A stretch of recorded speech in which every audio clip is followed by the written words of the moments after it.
Goeiedag vriende, Mike Spies hier van Namakwa-Ture en dit is vandag maandag die 8ste Julie en ek is op pad met die Bokkeveld plateau op om te gaan kyk wat het gisteraand en vanoggend alles daar gebeur. Nieuwoudtwil is die eerste dorpie en dan kyk ons maar waar van die pad ons heen. Maar ek is baie opgewonde, die wêreld rondom my is grasgroen en sopnat en vol damme en poele, elke rivierstroompie is vol en vloei. So, kom ons kyk wat nou die dag vir ons in.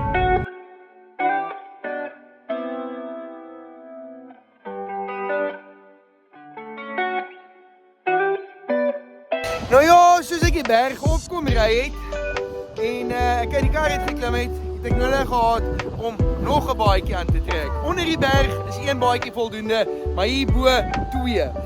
En my eerste stop op die Bokkeveld plateau is by die Nieuwoudtwil waterval. Kyk net hierdie asemrowende gesig. Hierdie waterval is in volle vloed en die son is nou so vir 'n oomblik daar agter die wolke, maar wanneer hy uitkom, dan is daar ook 'n reënboog van al die sproei van die waterval. Kom ons gaan kyk hoe lyk die klein waterval. Nou hier by die Nieuwoudtwil waterval, op die rotse is 'n plant, waar agter my is ook ene met daai blink blare. Dit word genoem die bobbejaanboek, want hy het net 2 blaaie. Maar dit is baie hartseer dat wanneer die blomme seisoen nou in volle swang is, gaan mens baie van hierdie plante vertrap sien. So ek wil tog vra, as jy die waterval kom besoek, kyk tog waar jy trap, dat jy nie op die plante trap nie. Dit is hoe hy lyk. Nou wat interessant is van hierdie plant is, dat dit een van die inplante is, wat deur 'n soogdier bestui word. Dit word deur die nag, of in die nag, deur knaagdiere soos muise bestuif, wanneer die dou op die stuifmeel van hierdie plant gaan lê, en dan ruik dit vir die muise baie interessant, en soos hulle nader gaan, en gaan snif in hierdie stuifmeeldrade. Sit die stuifmeel op hulle wimpers vas, en so word die plante versprei, of die stuifmeel eerder versprei, om die plante te bestuif. Nou ja, as jy praat van die hoofwaterval, die groot waterval, en jy praat van die klein waterval, dan dink 'n mens sommer dadelik, maar die kleintjie kan nie so indrukwekkend wees, soos die groot nie, maar kyk net daar. Ja, jy kan natuurlik sien hoe bruin die water is, en dit is 'n indikasie dat dit baie onlangs is, wat die waterval begin sterk vloei het, na die onlangse reën wat ons ontvang het laasnag.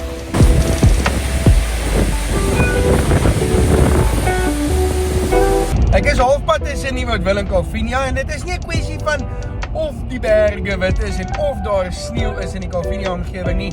Daar is, ek kon dit al sien vanuit Nieuwoudtwil uit, ofwel van die blomreservaat net buite Nieuwoudtwil kon ek al die sneeu op die Handamberge sien.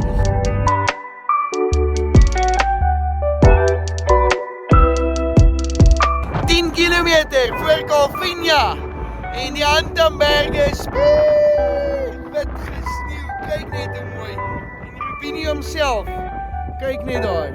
Ja. Wat 'n gesig. Oral is hier poelietjies. Nou blykbaar was dit laasnag spierwit gesneeuw hier waar ek nou stap. En daar's 'n trok, seker so 4-5 kilometer wes van waar ek nou is, wat jackknife het, ek weet nie wat knipmes het, ons noem dit seker knipmes in Afrikaans, maar kyk net hier hoe mooi is dit, elke ou stroompie wat kan vloei, en wow, dis net pragtig.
So verlaat ek ook nou eers weer vir Calvinia by 2 baadjies aan.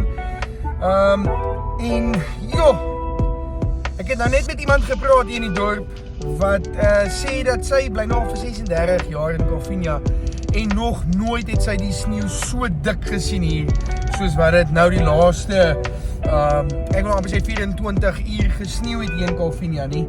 So dit moet nou nogal vir jou iets sê en glo vir my, dan is dit bitter koud. Op die oomblik is dit 6 grade Celsius. Dit is nie te versmaai nie.